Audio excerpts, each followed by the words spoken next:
Magandang araw! Ako nga pala si Rian Portuguese, your millennial psychologist at welcome sa All About You, kung saan ito ang safe space mo at pag-uusapan natin ang tungkol sa'yo. Para sa araw na to, sumakto na yung ating napili na tanong ay may kinalaman sa Suicide Prevention Month. Para sa hindi nakakaalam, ang September po ay para doon po nakalaan at yung ating tanong ngayon ay medyo maselan. Kaya trigger warning lang, meron tayong mame-mention na may kinalaman sa self-harming. So, tingnan natin at tunghayan natin yung question ni V. Sabi niya, "Hi, gusto ko lang i-share yung pinagdadaanan ko. Kapag sobrang bigat na ng emotions, hirap akong ilabas at madalas na nasasaktan ang sarili. Dumaan ako sa family issues, grief at pagkawala ng trabaho. Kaya mas lalo akong nakakaramdam ng pag-iisa. Dahil dito, minsan mas gusto ko na lang umiwas at manahimik. Ang gusto ko talaga ay matutong mag-cope at makahanap ng support, lalo na't hirap ako mag-open up sa bahay."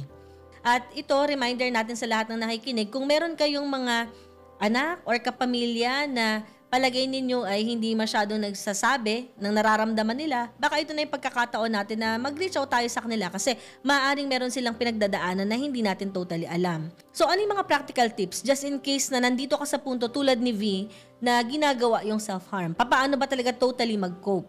Una dito, gumawa tayo ng safety plan. Ibig sabihin dito, importante na piliin nating mas maging ligtas. Pero para mas maalala natin kung paano yung safety plan, pwede natin tandaan yung mnemonics na CALM. C-A-L-M. At yung bawat letter na ito ay meron siyang kaakibat na mga reminders natin. For letter C, check the signs. Kung ikaw ay nakakaranas ng ganitong klaseng sitwasyon, no, nagsa-self-harm ka, alamin mo kung ano ba yung mga senyales bago mo maramdaman yung urge na gusto mong saktan ng sarili.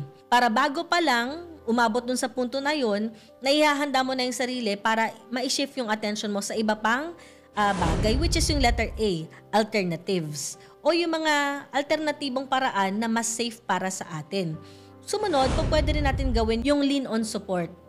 Sino kaya yung mga tao na pwedeng magbigay sa'yo ng suporta?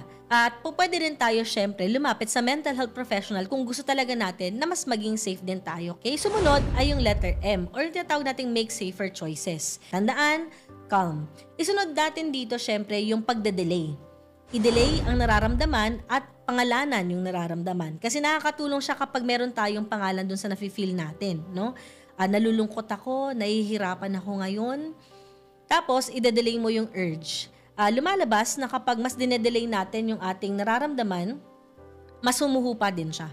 At syempre, yung pinakahuli, pwede tayong gumamit ng mga sensory substitute o kaya yung pamalit doon sa mga sensations natin or senses natin. Kasi na-overwhelm tayo. Madalas, yung mga gumagawa ng self-harm ay na-overwhelm sila sa mga nangyari. Ang daming iniisip, nate-tension sila or na-anxious sila, at marami pang mga emotions na nararamdaman. Sana ma-normalize natin yung ganitong klaseng conversations kasi the more na nino-normalize natin, the more na mas nababawasan yung tendency na may nagagawa tayong hindi maganda sa ating sarili. So, maraming salamat, V. Alam ko napakahirap nitong question na to at itong nararanasan mo, pero sana nakatulong siya para kahit papaano alam mo kung ano yung mga gagawin. At sa mga nakikinig ngayon, kung meron kayong mga similar na mga tanong, huwag niyong kalimutan na mag-send ng tanong sa email na makikita ninyo sa ibaba ng screen na to. Muli, this is Rian Portuguese, your millennial psychologist. Maraming salamat at ingat po tayo.